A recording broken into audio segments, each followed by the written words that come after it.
Hi guys, today we're going to talk about Utopia and Plato, and as we go through there'll be times when I'll ask Mr. Epps to stop the recording so you guys can get a little bit of work done, and you can restart it once about 5 minutes have passed.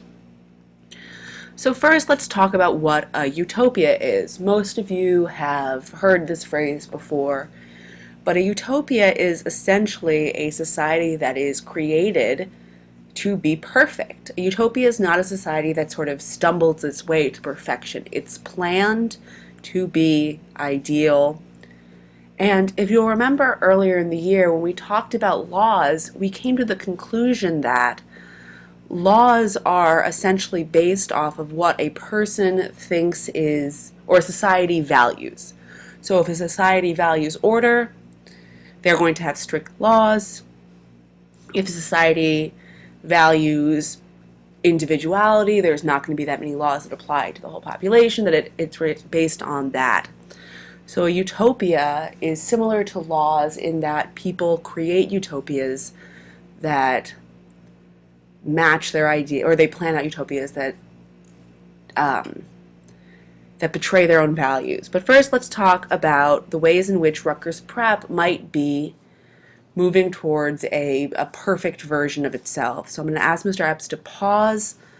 But before that, I would like you to break up into groups of about 3 or 4, and you're going to be working with them for the rest of the period. So in those groups of 3 and 4, I'd like you to take about 5 minutes and list on the board what you as a group see as the planned elements of Rutgers Prep that work to achieve a ideal civilization or society. So maybe you would say that the dress code is something that works to achieve idealness. So if you could please pause the recording and let the kids work on this for about 5 minutes and then start it back up. All right, so I assume you've started it back up, so I'm going to move on to the next activity.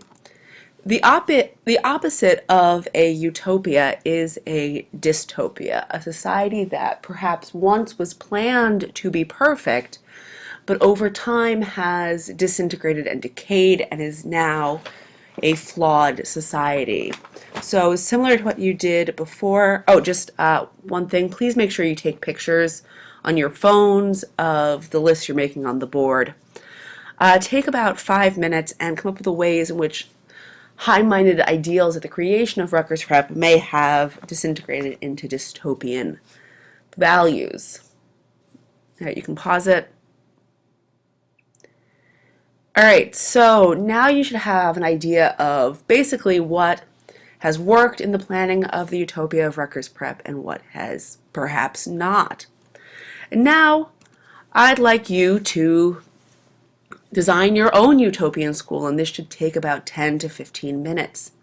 So in these groups of 3, I'd like you to design what you imagine to be a perfect or ideal or utopian school.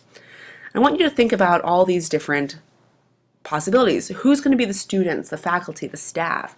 Do you want people who have a lot of teaching experience? Do you want people who have the best education? Do you want a mix? Think about that. Think about the staff. Do you want people who are members of the community? How do you want them to be compensated? How do you want the students to interact with the school itself?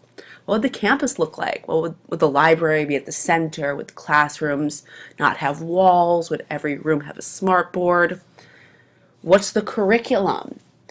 Should it be all science and math, or should it be designed by individuals? Most of you last year went through the admission process to get into Rutgers Prep. How would you change it to make it more perfect? And then I would assume most of you have received a demerit at some point this year. I know I've written some for some of you.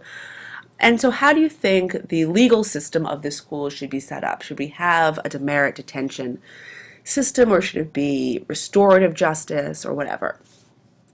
So plan out this information, and sort of going to be similar to how you designed your Greek policies, or your poli, doesn't matter. Sort of similar to how you designed that. Think about how this perfect school is going to look and what it says about what you value.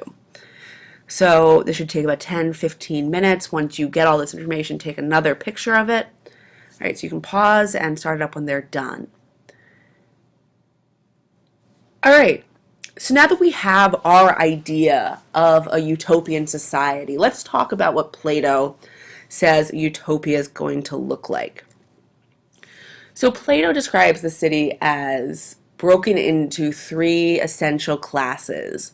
There's going to be people who rule, people who facilitate that ruling, so police or warriors or auxiliaries or something like that, and then regular people who facilitate the economy of the sort of livelihood of the city. So if you were a farmer, if you were a teacher, if you were an artist, this would be within that producers. Now remember when we talked about Plato's allegory of the cave, he said that there are people who are able to escape the cave and achieve true knowledge of justice, and not even of justice, but true knowledge of the forms of existence. So remember I put that chair up on the desk and said this is just a shadow of a chair. Plato believes that there are people who are able to understand what the true form of that chair is. And Plato believes that those people should be in charge of society, that it should be a philosopher king. I don't think it should come as a surprise that Plato himself was a philosopher and wanted to put himself at the top of the society.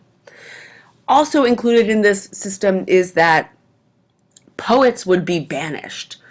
But Plato also saw this as a society that governed minimally, that sort of trusted, that made judicious decisions, not over-governed. So some might look at Plato's Republic and say that is a dystopia. That seems like a horrible place to live. There are others who might say, well, I like this. So what I want you to do for the rest of the class period is to write a response, about a paragraph, just summarizing your thoughts on the utopia as described by Plato and how it is the parallels or differences, compare and contrast with your school utopia. You can talk about this a little bit in your groups before you start writing. Submit a document at the end of class on Schoology that includes both your paragraph responses and the photographs of the stages earlier in the project. And please feel free to shoot me an email if you have any questions. I'll be on my phone. All right, great.